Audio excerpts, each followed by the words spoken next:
Good morning बच्चों। आज हम कक्षा 8वीं में सामाजिक विज्ञान में इतिहास पढ़ेंगे। इतिहास में आपका 6वां अध्याय, इसमें भारतीय राष्ट्रीय आंदोलन के बारे में अध्ययन कर रहे थे। हम लोगों ने इस दिवाली के पहले इसमें भाग 1 और भाग 2 का अध्ययन किया था। अब हम लोग इसका भाग 3 अध्ययन करेंगे। इसमें राष्ट्रीय आंदोलन में जो किसानों के बीच में जो आंदोलन चला और किसानों ने जो विद्रोह करके आंदोलन किया था, उस आंदोलन के बारे में पढ़ेंगे। वो आंदोलन था, चंपारण का आंदोलन था, खेड़ा सत्याग्रह था, कंडेल सत्याग्रह था और मिल मजदूर आंदोलन था और जलियांवाला बाग हत्याकांड था। तो इन सारे कारणों से यहाँ पर किसानों में और जनता में असंतोष की भावना फैल गई थी। तो चंपारण का आंदोलन क्या था, चंपारण में किस लिए आंदोलन किया गया था, इसके बारे में हम लोग विस्तृत अध्ययन करेंगे। तो चंपारण में बिहार अंचल में जो चंपारण जिले में अंग्रेज जमींदार द्वारा किसानों को नील की खेती करने के लिए विवश किया गया था और अंग्रेज ने बंगाल पर कब्जा करके अफीम जूट और नील की खेती करने के लिए किसानों को विवश कर दिया था और अंग्रेज किसानों को ज़बरदस्ती नील उगाने के लिए यहाँ पर बाध्य करते थे। क्योंकि देखोगे क्यों बाध्य करते थे, इसके लिए अफीम, नील, जूट ये तीनों ही व्यावसायिक फसलें होती थी। व्यावसायिक फसलें क्योंकि इसलिए तो अनाज नहीं होता था, व्यावसायिक फसलें होती थी।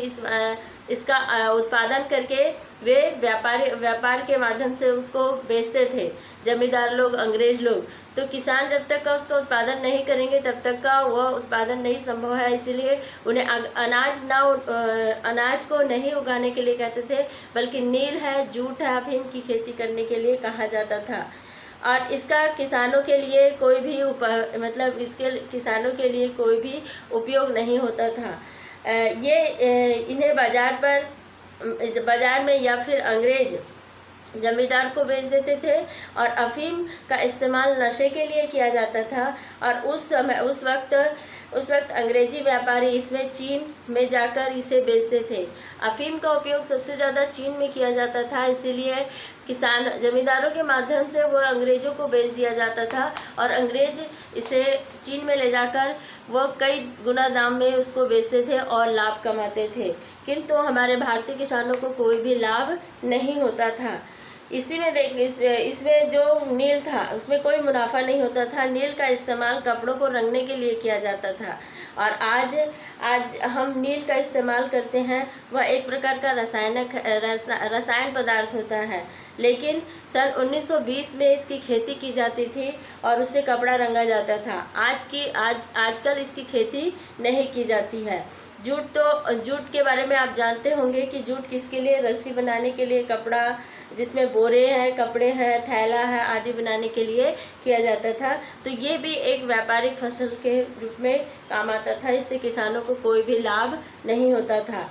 नील उगाने को मजबूर किए जा रहे किसान कई बार इसका विरोध करते थे, लेकिन अंग्रेज के अत्याचार के कारण से किसानों को मुक्त व्यापार करने के लिए गांधी जी ने चंपारण में जाकर ये एक सत्याग्रह आंदोलन चलाया था और आखिर में सरकार ने अंग्रेज जमींदार द्वारा ज़बरदस्ती नील की खेती करने के लिए की प्रथा को रद्द कर दिया।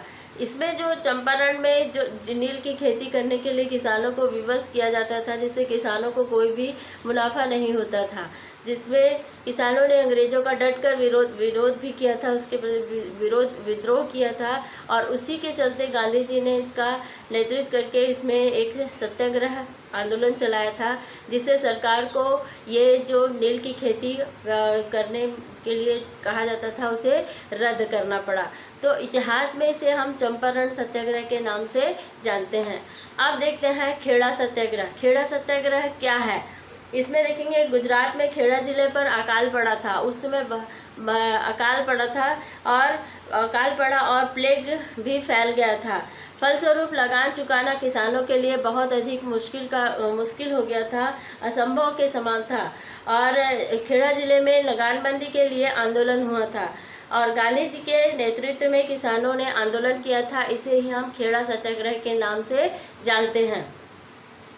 अब इसी में है कंडेल सत्याग्रह क्या था। तो कंडेल सत्याग्रह छत्तीसगढ़ का था। छत्तीसगढ़ के धमतरी जिले में कंडेल नाम के ग्राम में सत्याग्रह देशव्यापी हो गया था। धमतरी के पास महानदी के तट पर एक जो स्थान है रुद्री नामक स्थान पर हुआ था, रुद्री स्थान है।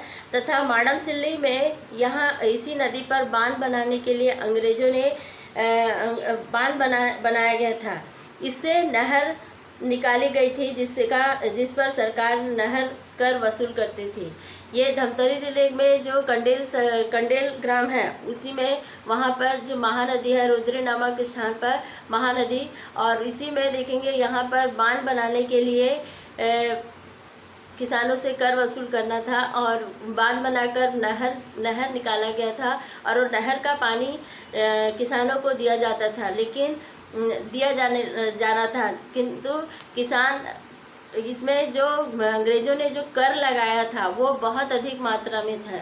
बहुत अधिक मात्रा में होने के कारण से किसानों ने इसमें कर देने के लिए मना ही कर दिया, क्योंकि कर की जो वसूली थी, कर की जो मात्रा थी वो इतनी अधिक थी कि अगर पूरे गांव के किसान मिलकर अगर उतना पैसा जमा करते तो एक वो तालाब खुदवा सकते थे। इसीलिए किसानों ने इससे नहीं माना और उस समय फिर किसानों को के मना करने से अंग्रेज़ों ने उन पर पानी चोरी का इल्ज़ाम लगा दिया। पानी चोरी का इल्ज़ाम लगाने के बाद यहाँ पर जब ज़बरदस्ती यहाँ वह राशि इतनी अधिक हो जाती थी कि इस राशि से किसान अपने गांव में सिंचाई के लिए विशाल तालाब को निर्मित कर सकते थे। अतः किसान उस अनुबंध के लिए तैयार नहीं थे और अंग्रेज प्रशासन ने ज़बरदस्ती कंडेल ग्राम नहर पानी छोड़ दिया और किसानों से हर्जाना वसूल करते हुए उसमें अनुबंध के लिए बाध्य कर दिया। पानी चोरी करने के आरोप भी लगाया था। ग्रामवासियों को यहाँ पर सत्याग्रह करना पड़ा और पंडित सुंदरलाल शर्मा, नारायण राव मेघावले तथा बाबू छोटेलाल श्रीवास्तव इन सभी जो आंदोलन के सूत्रधार थे। अगस्त 1920 में संपूर्ण जिले में एक साथ आंदोलन शुरू हुआ था, किंतु अंग्रेज नौकरशाही ने इसकी परवाह न करते हुए वह रकम वसूलते हुए वह कुर्की वारंट जारी कर दिया था। अब इसमें कुर्की वारंट मतलब उनके गांव में जो कुर्की वारंट जारी किया था जिनके नाम से, तो उनका खेत और उनके जो मवेशी थे, उनके घर में जो मवेशी थे उनको वो जब्त करके नीलामी के लिए ले गए, तो कुर्की कर दिया था और उसके से वहाँ के उन लोग कुर्की का वारंट जारी किया। ग्रामवासियों के सभी मवेशियाँ पशुओं को कुर्क कर दिया गया था। शासन पशुओं को नीलामी करके धनराशि प्राप्त करना चाहती थी। जो अंग्रेज सरकार थी वो पशुओं को बेचकर मतलब उसको नीलामी कर वह धन कमाना चाहती थी। इस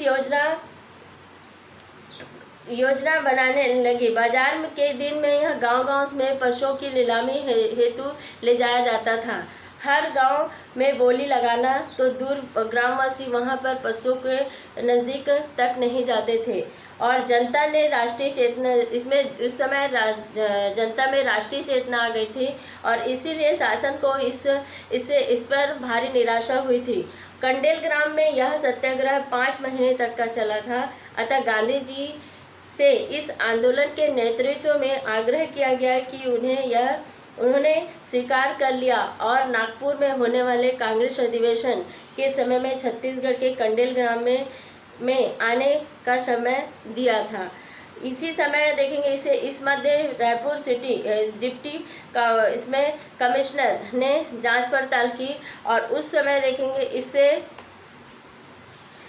इससे शासन को सही तथ्यों की जानकारी मिली थी और किसानों द्वारा दृढ़पूर्वक सत्य पर अड़े रहने के कारण से शासन को इसमें संपूर्ण कार्यवाही रद्द करनी पड़ी थी और मवेशियों को छोड़ना पड़ा था। यहाँ पर जो अधिवेशन चला था जिसमें रायपुर के डिप्टी कमिश्नर ने वो पूरी तरह से जांच पड़ताल की और उसमें पाया कि इसमें अंग्रेज़ों की गलती है, तो वो उसने यह जो कंडेल सत्याग्रह था उस समय किसान लोगों के पक्ष में हुआ और जो अंग्रेज़ सरकार थी उसको झुकना पड़ा और ये जो इसमें उनके जो मवेशी थे उनको भी छोड़ दिया और उन्हें कर भी नहीं देना पड़ा था। गांधी जी ने 20 दिसंबर 1920 में छत्तीसगढ़ आगमन हुआ था। गांधी जी का जो आगमन था वो 20 दिसंबर 1920 में हुआ था और यहाँ पर राजनीतिक हलचलें बढ़ी और राष्ट्रीय आंदोलन और भी तीव्र हो गया था। रायपुर धमतरी प्रवास में गांधी जी का स्वागत हेतु अपार जन समूह उमड़ पड़ा था। आंदोलन को इस शानदार विजय के बाद यहाँ गांधी जी ने भी छत्तीसगढ़ में प्रवेश किया। स्वतंत्रता आंदोलन को आगे बढ़ाने में यहाँ की जनता का मार्गदर्शन तथा उत्साहवर्धन किया। जनता का उत्साहवर्धन दर्शनीय था उस समय। और धमतरी के प्रसिद्ध मकई चौक में गांधी जी का भाषण की व्यवस्था की गई थी और उसमें अपार जन समूह गांधी जी को देखने के लिए वहां पर और उनका भाषण सुनने के लिए वहां एकत्रित हुए थे।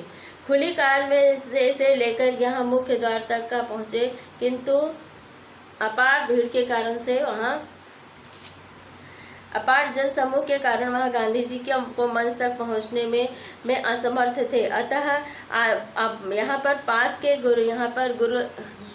गुरूर नामक गांव का एक व्यापारी उमर सेठ ने गांधी जी को यहाँ अपने कंधों पर बैठाकर यहाँ पर सुसज्जित मंच तक का पहुँचाया था और धमतरी एवं कुरुद पर वापस लौटने के कारण से के बाद गांधी जी ने पुनः रायपुर में रुककर यहाँ पर महिलाओं की एक सभा को संबोधित किया था। फिर यहाँ पर तिलक स्वराज फंड एवं महिलाओं में तुरंत हजारों रुपए के गहने उन्हें दे दिए और यहाँ गांधी जी ने युवकों के साथ यहाँ महिलाओं को भी राष्ट्रीय आंदोलन से जोड़ने की प्रेरणा दी थी।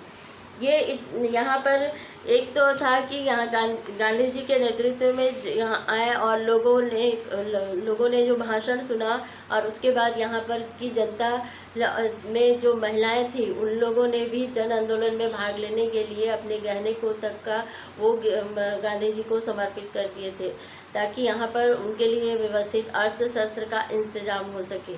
और ये जो था कंडेल सत्याग्रह, ये भी इतिहास में सर्वव्यापी माना जाता है, देखा गया है, इतिहास में प्रसिद्ध हुआ था। इसी में देखेंगे मिल मजदूर आंदोलन क्या था। मिल मजदूर आंदोलन लगातार महंगाई के बढ़ते जाने के कारण से अहमदाबाद में सूती कपड़े की मिलों में मजदूरों के वेतन वृद्धि नहीं की जा रही थी और उसी में वेतन वृद्धि नहीं की जा रही थी, बोनस भी नहीं दिया जा रहा था। गांधी जी ने यहाँ पर मजदूरों के समर्थन में आंदोलन किया था, अतः मालिकों को इसे हार माननी पड़ी थी। इसे ही इसमें मिल मजदूर आंदोलन कहा गया था। इस समय मजदूरों में राष्ट्रीय जागृति आ चुकी थी।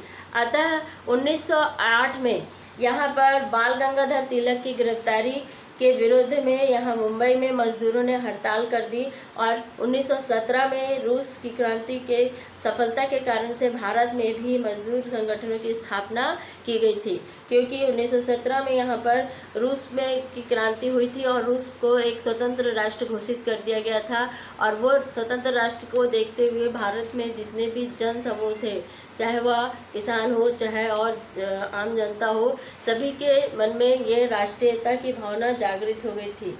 इस समय तक का यहाँ पर भारत राष्ट्रीय आंदोलन के प्रभाव से उत्साहित था और देश राष्ट्रीय आंदोलन पर नियंत्रण करने के लिए अंग्रेज सरकार ने 1919 में रॉलेट एक्ट आंदोलन चलाया था।